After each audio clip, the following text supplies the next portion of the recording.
Hello বন্ধুরা, আজকে আমি বানাবো সহজ পদ্ধতিতে চিকেন রেসিপি। তো চলুন দেখতে থাকুন। দেখুন, মাংসটাকে ভালো করে বেজে নিয়ে তুলে নিয়েছি।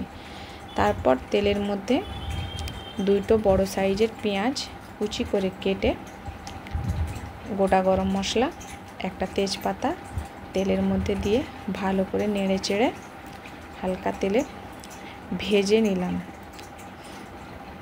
দেখুন, ভালো করে নেড়ে চেড়ে ভেজে নিচ্ছি।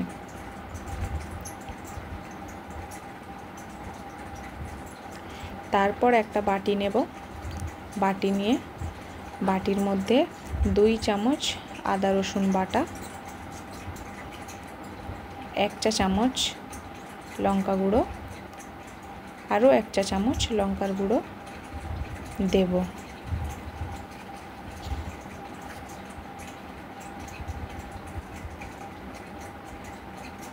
হাফ চা চামচ হলুদ গুঁড়ো, 1 চামচ জিরা গুঁড়ো, হাফ চামচ ধনে গুঁড়ো, স্বাদ মতো নুন দিয়ে একটু জল দিয়ে গুলিয়ে নেবেন।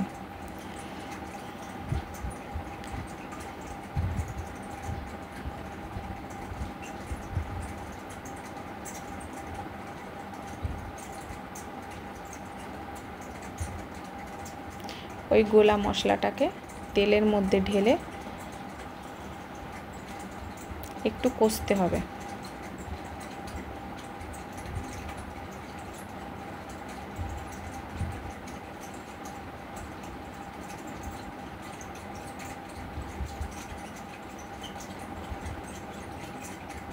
পাঁচ মিনিট কষতে হবে।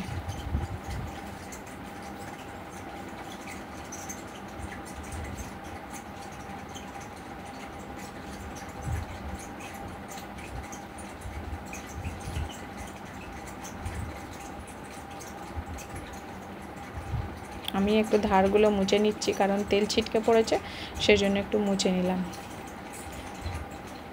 ভালো করে কষে নিতে হবে 5 মিনিট।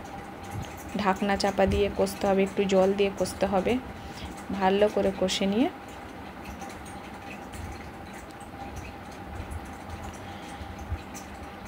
হাফ টমেটো কেটে তেলের মধ্যে দিয়ে দেখুন নেড়ে নরম করে নিয়েছি। তার মধ্যে দিয়ে দিলাম চিকেন, দেব আলু কাটা,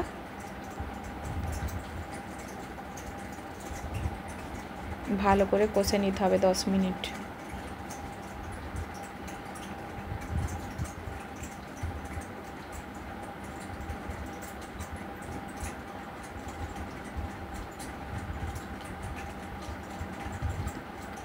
মশলার কাঁচা গন্ধটা যাতে চলে যায়, সেজন্য ভালো করে একটু কষে নিতে হবে।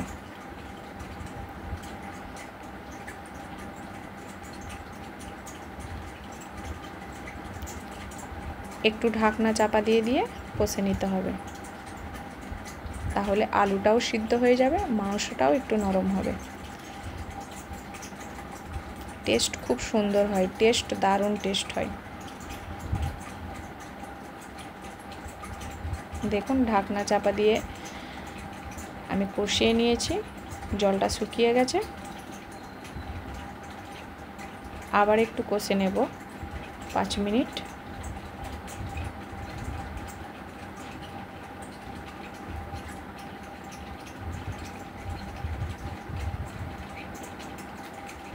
দু মিনিট ছাড়া একটু একটু জল দিয়ে কষে নিতে হবে।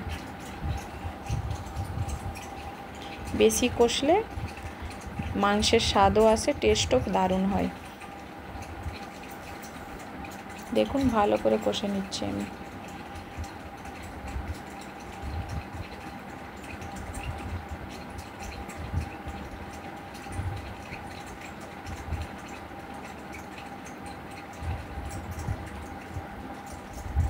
আবার কষা হয়ে গেছে, ঢাকনা চাপা দিয়ে আবার একটু ভালো করে কষে নিলাম। এরপর জল দিয়ে, পরিমাণ মতো জল দিয়ে, আঁচটাকে একটু লো করে দিয়ে ঢাকনা চাপা দিয়ে রেখে দেব 15 মিনিটের জন্য।